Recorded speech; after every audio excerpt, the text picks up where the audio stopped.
阿里山的烟火正在大开，游客会当坐伫咧100年历史的火焚车顶悬，拿游览、拿看烟火甲神木。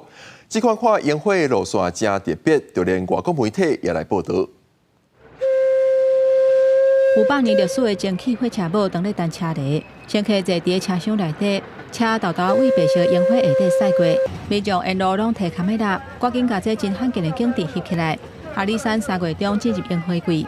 有关单位特别安排3体蒸汽火车欣赏烟火的里程，敢若有300个真好运有抽到的乘客，会当亲身来体验。就很新奇，然后那个樱花真的很漂亮，然后那个蒸汽火车在过弯的时候，那看出去，觉得然后再搭配风景真的很壮丽，然后经过那个就是那个玉山的那个积雪的位置，然后就觉得真的很美。 古早味的火车、烟火甲神木，这几个特别的元素，互阿里山坐火车赏烟火的里程，伫国际上是真出名。都连路透社嘛专工来报道，为民众更加是对这山南的美景是学了解得知。还是感觉玩不腻，还是想来，来了10几次了，也是都会想要再来这边看一下，看它有什么变化。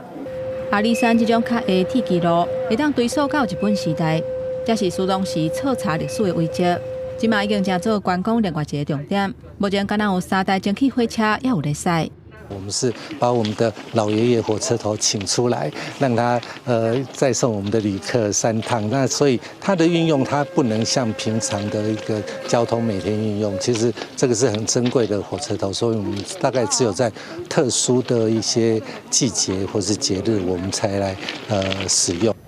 过去阿里山的铁路捌受到风台甲地动的损伤，去年才重新开放。